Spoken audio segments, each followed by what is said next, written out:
ଶସ୍ୟ ଶ୍ୟାମଳା ଆମ ଅନୁଗୁଳ ମାଟି ତାହାରି କୋଳରେ ଜନ୍ମ ଲଭିମୁ ନିଜକୁ ଧନ୍ୟ ମନେଟି। ମହାନଦୀ ଠାରୁ ମାଲ୍ୟବନ୍ତ ଯାଏ ବିସ୍ତାରିଛି ତାର କାୟା ତାହାରି ମଧ୍ୟରେ କେତେ ନଦ ନଦୀ କେତେ ବନଗିରି ଦେଖନ୍ତି ତାଙ୍କର ଛାୟା।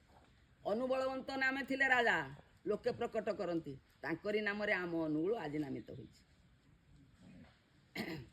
କେତେ ଶୋଭା କେତେ ଚାରୁ କଳା କେତେ ଶିଳ୍ପ କଳା ଭରି ରହିଛି ତାଠାରୁ ସେ ସୁନ୍ଦର ରୂପ ଦେଖିଲେ ତାହାର ଦୁଃଖ ହୋଇଯାଏ ଦୂର। କଳା ହୀରା ପାଇଁ ତାଳଚେର ମାଟି ଭାରତ ଅଟେ ବିଖ୍ୟାତ କିନ୍ତୁ ତହିଁ ବଳି କରି ହିଙ୍ଗୁଳା ମାଆଙ୍କ ଅଟେ ହିଁ ଶକ୍ତିପୀଠ। ମା ରାମଚଣ୍ଡୀ ମା କଳାପାଟ ଆଉ ମା କଳାପାଟ ମା ରାମଚଣ୍ଡୀ ମା କଳାପାଟ ଆଉ ମହିମା ତାଙ୍କର ଅଟଇ ଅପାର ସେତେ ଅନୁଗୁଳ ରାଣୀ। ଆଉ ଅନୁବଳବନ୍ତ ନାମେ ଥିଲେ ରାଜା ନାହିଁ ମୁଁ ଏଟା କହିଦେବି। ସୋମନାଥ ସିଂ ନାମେ ଥିଲେ ରାଜା ସଚେତକ ହୋଇ ଜନ୍ମିଥିଲେ ରାଜା ସୋମନାଥ ସିଂ ରାଜା।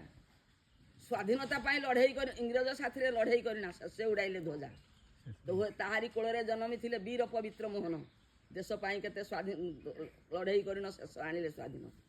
ଜନ୍ମିଥିଲେ ତ କୋଳେ କବି ରାଧାମୋହନ ଜନମିତ କୋଳେ ଲେଖିଲେ କବିତା ବଳି କେତେ ସୁଲଳିତ କବିତାର ଛନ୍ଦ ଲେଖିଲେ ଭଳି କି ଭଳି।